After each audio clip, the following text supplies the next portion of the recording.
भारत एक ऐसा देश है जहां अतिथि देवो भव भारतीय संस्कृति की अनोखी और सबसे पुरानी अवधारणा है। यहाँ की अनूठी और प्राचीन संस्कृतियाँ न केवल भारतीय समाज की पहचान हैं, बल्कि विश्व भर में अपनी विशेषता और गहराई के लिए जानी जाती हैं। आज हम इस प्रोग्राम में भारत की कुछ अनूठी और पुरानी संस्कृतियों पर एक नज़र डालेंगे, जो आज भी जीवित है और भारतीय जीवन के हर पहलू में समाहित है। भारत की सांस्कृतिक विविधता और धरोहर हमें सिखाती है कि कैसे परंपराओं को सम्मान देना और उन्हें संजोना हमारी पहचान का हिस्सा है। हम देखेंगे कि कैसे विभिन्न त्योहार, पूजा विधियां, पारंपरिक कला और खान पान की विशेषताएं भारतीय समाज को एक अद्वितीय पहचान देती हैं। सबसे पहले हम बात करेंगे पंजाब की।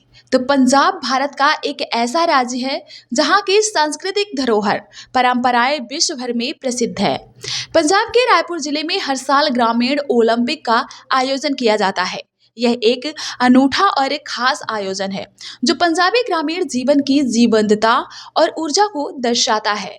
इस खेल का आयोजन सन 1933 में रायपुर जिले के दानदाता इंदर सिंह ग्रेवाल ने किया था। उनका विचार था कि सालाना खेल उत्साह आयोजित किया जाए, जिसमें रायपुर के आसपास के गांवों के किसान इकट्ठा होकर अपनी शारीरिक ताकत को परख सके। इसी सोच से शुरू हुआ जिला रायपुर खेल, जिसे अब ग्रामीण ओलंपिक्स कहा जाता है। अब बात करें तमिलनाडु का थिमिथी फेस्टिवल। जी हाँ, थिमिथी तमिलनाडु का एक सालाना त्योहार है जो हर साल तमिल कैलेंडर के एपासी महीने में मनाया जाता है। यह महीना आमतौर पर अक्टूबर और नवंबर के बीच आता है। इस त्योहार का आयोजन 5 पांडवों की पत्नी द्रौपदी की पूजा के लिए मनाया जाता है। इसके अलावा यह त्योहार केवल तमिलनाडु में ही नहीं बल्कि अन्य देशों में भी मनाया जाता है। फिजी सहित श्रीलंका, सिंगापुर, मलेशिया और मॉरिशस में भी, जहां दक्षिणी भारतीयों की बड़ी संख्या है, थिमिथी का आयोजन बड़े धूमधाम से किया जाता है। और अगर बात करें कि थिमिथी के पीछे की कहानी की, तो महाभारत एक हिंदू महाकाव्य है जिसमें कौरवों और पांडवों के बीच युद्ध की कहानी है। जब पांडवों ने जुए के खेल में सब कुछ हार दिया, यहाँ तक कि उनकी पत्नी द्रौपदी को भी दुर्योधन ने अपने छोटे भाई द्रौपदी के वस्त्र हरण करने के आदेश दे दिए, लेकिन कृष्ण ने उनकी रक्षा की। इसके बाद द्रौपदी ने एक प्रतिज्ञा की कि वह दुर्योधन के खून से अपने बाल धोएंगी, जिसके दौरान 13 साल बाद जब महाभारत युद्ध पांडवों की जीत के साथ समाप्त हुआ, तो द्रौपदी ने दुर्योधन के खून से अपने बाल धोए। यह विजय द्रौपदी के जलते अंगारों पर नंगे पैर चलकर अपनी पवित्रता साबित करने के साथ समाप्त हुई। इस प्रक्रिया को थिमिथी कहा जाता है। वहीं बात करें कुंभ मेले के बारे में। कुंभ मेला एक विशाल धार्मिक मेला है जो हर 12 साल में भारत के 4 अलग अलग स्थानों पर आयोजित किया जाता है।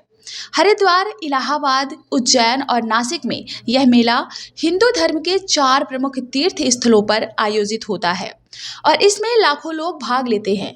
इस मेले में देश भर से यात्री गंगा और यमुना नदियों के पवित्र जल में स्नान करने आते हैं।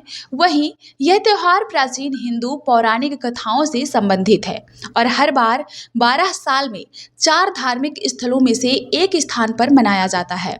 और यह दुनिया का सबसे बड़ा धार्मिक मेला है जिसमें लोग जाति, धर्म और रंग या क्षेत्र की परवाह किए बिना एक ही दिन एक ही उद्देश्य से एकत्रित होते हैं। इसके अलावा है वारसाना लाठमार होली। तो लठमार होली होली के मुख्य त्योहार से 4-5 दिन पहले मनाई जाती है और वारसाना की लाठमार होली उत्तर प्रदेश के मथुरा जिले के नंदगांव और वारसाना गांव में मनाई जाती है और यह होली के त्योहार का एक अनूठा रूप है। इस विशेष त्योहार में महिलाएं पुरुषों पर लाठियों से वार करती हैं, जबकि पुरुष अपनी रक्षा के लिए ढाल और बांसुरी लेकर आते हैं। वारसाना लाठमार होली का एक संस्कृत और धार्मिक महत्व है जो हर साल रंगों और हंसी खुशी के साथ मनाया जाता है। वहीं पौराणिक कहानी के अनुसार ऐसा कहा जाता है कि होली के दिन भगवान कृष्ण जो नंदगांव से थे, जो राधा के गांव वारसाना आते हैं और भगवान कृष्ण ने मजाक में राधा के चेहरे पर रंग लगा दिया। इससे राधा की सहेलियों और गोपियों को गुस्सा आ गया और उन्होंने बांस की लाठियों से कृष्ण की पिटाई की थी। अब हम आपको बताएंगे कि वारसाना लठमार होली को मनाते कैसे हैं। तो नंदगांव से आए पुरुष महिलाओं को परेशान करते हैं, गाने गाते हैं और उन्हें उकसाते हैं, और महिलाएं जो गोपियां बनती हैं मजे मस्ती में उन पुरुषों को लाठियों से पीटती हैं, और जिन पुरुषों को वर्षाना की महिलाएं पकड़ लेती हैं उन्हें महिलाओं के कपड़े पहनकर सार्वजनिक जगह पर नाचना पड़ता है। साथ ही पुरुष खुद को चोट और खरोच से बचाने के लिए सुरक्षा गियर पहनकर आते हैं। इसके साथ ही भारत की सांस्कृतिक विविधता और परंपराएं इस देश की आत्मा को दर्शाती हैं, जहां गांव की ओलंपिक से लेकर पुष्कर के ऊंट मेले तक ये सभी आयोजन भारतीय समाज की एकता, समृद्धि और सांस्कृतिक धरोहर को व्यक्त करते हैं। साथ ही हर पर्व, त्योहार और मेला भारतीय संस्कृति की गहराई और विविधता को प्रकट करता है, जो भारतीय समाज की अमूल्य धरोहर को संरक्षित करता है। इन संरक्षित रिपीट इन सांस्कृतिक आयोजनों के माध्यम से हम अपनी परंपराओं को याद कर सकते हैं और आने वाली पीढ़ियों को इनकी महत्वता का एहसास करा सकते हैं। फिलहाल प्रोग्राम में इतना ही। ब्यूरो रिपोर्ट, स्वतंत्र इंडिया न्यूज़।